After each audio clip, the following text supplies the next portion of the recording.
there in York County. Remember this guy?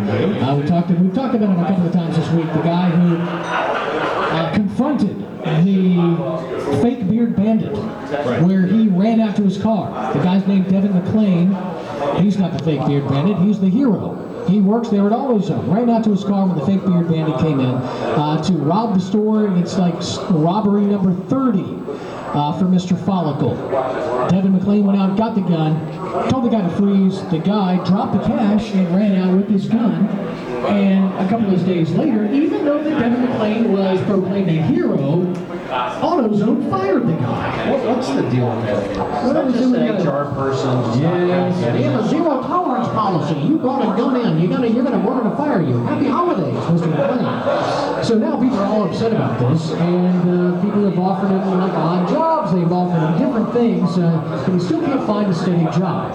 Well, now coming to his defense would be the sheriff of York County. The York County Pocosin Sheriff is weighing in and saying this guy is a hero, and he just can't believe that he got fired. His quote is, Devin was a brave young man. I mean, 2 people with guns, no shots fired, a robbery was averted.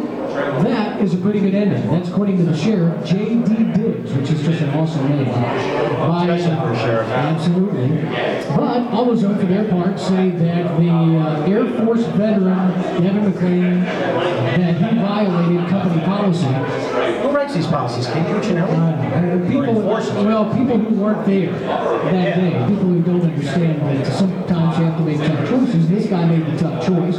He did what I think most people would consider is the right thing to do, and of course, he is getting punished with that by taking away the ability for him to earn money, not just for him, but also for his family. So now people are all over websites castigating AutoZone. This is not just about. We don't want to take food out of the money rather out of the mouths of people who work for AutoZone. But maybe this is an opportunity for them to maybe rethink the policy. Do you think?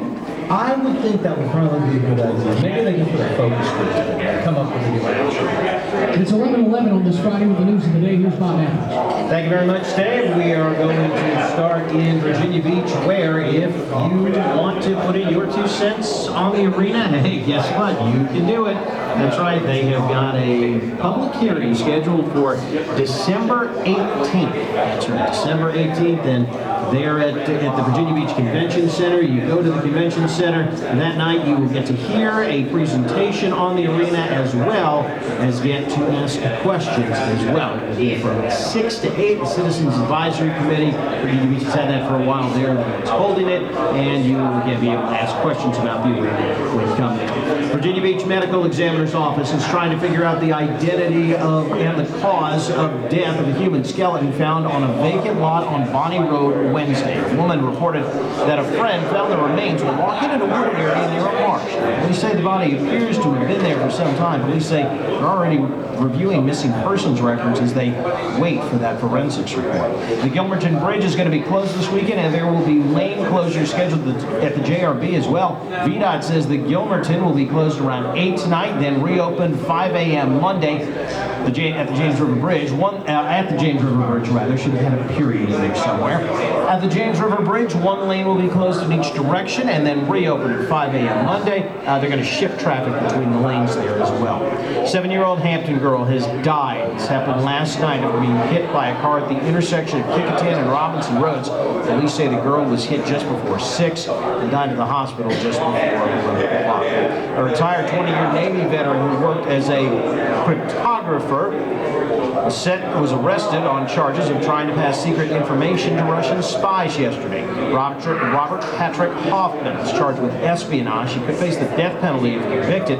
Spokesman for the U.S. Attorney's Office, though, says he will most likely go for life in prison. Now, Hoffman made his first appearance in federal court yesterday. He held a top secret clearance by the time he retired a year ago. Prosecutors say had the information he had gotten out, it could have done damage to national security. And officials at Camp Lejeune in Camp Lejeune, North Carolina, opened up a brand new $29 million center today for wounded warriors and their families. The 37,000 square foot center is to serve wounded, ill, and injured Marines, sailors, and their families.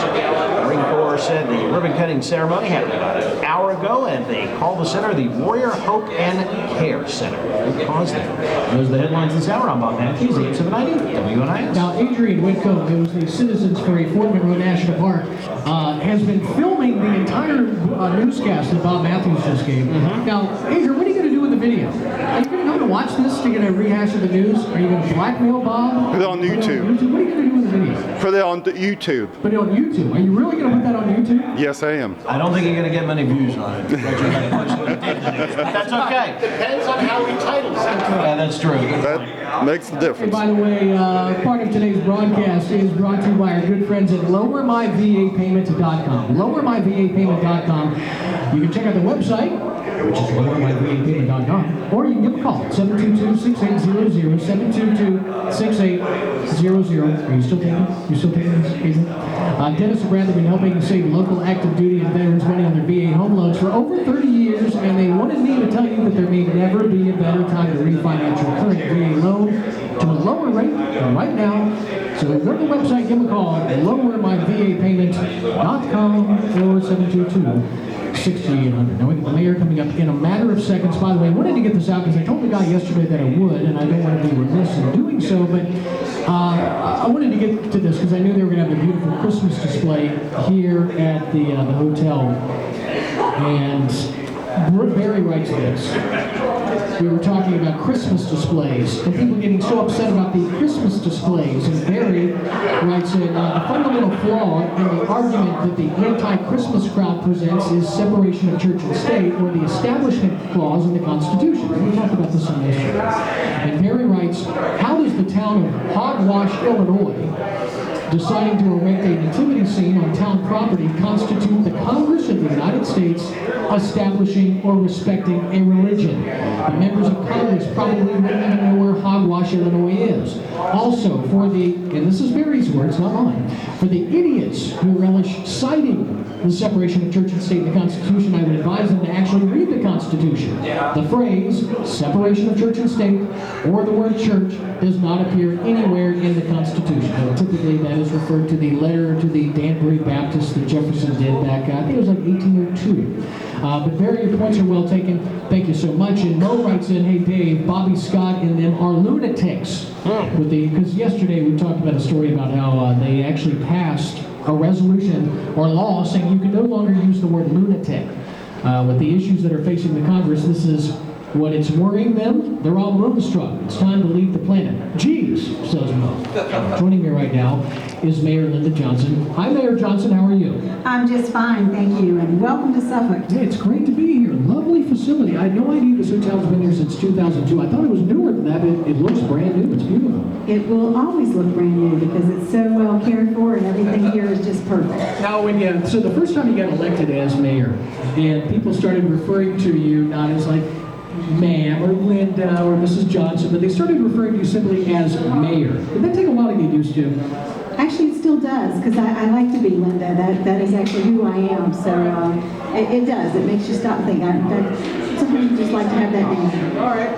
So you have spent almost all of your life here in Suffolk. You and I were talking about that a few minutes ago. So now that you are mayor, and I'm sure you had an idea of what it was going to be like as mayor. There was your forecast of what it was going to be like, and then there is reality. Is there a big difference in that? Well, I'm not sure that I really knew exactly what to expect, but there is a difference. But I think the fact is that it's a lot of fun, and it's the fact that you're a part of your community and you're out here every day with the citizens. And I've been here, as we said, 49 years, so this is home. This is where I love it, and so, yeah, it's a very, very comfortable place to be. So what kind of changes have you seen take place over this really? I've seen tremendous changes. When we came here in 1963, all of northern Suffolk was fields and farms and orchards, and there was nothing there. And today, of course, it's Harborview, and we have a lot of growth. That's the piece that I think we have a challenge with, but it's also our blessing. And that's what's made us so healthy today, is to see all of that change, and it's great to be a part of that. Is it difficult to keep up with the expansion of the city when it comes to things like trash pickup and city services and all, first responders, because Suffolk has grown so much over the past couple of decades, but especially the past decade. How do you keep up with that growth? I think that there's a real piece to that we need to, we have a great comprehensive plan. We have worked and we've always been ready and prepared for it. We've expected this growth for many, many years, and now it's here, and we're prepared to take the advantage of it and make it work for us. So I think planning of years past, that's made it successful, and we have a fantastic staff that I think they do a great job every single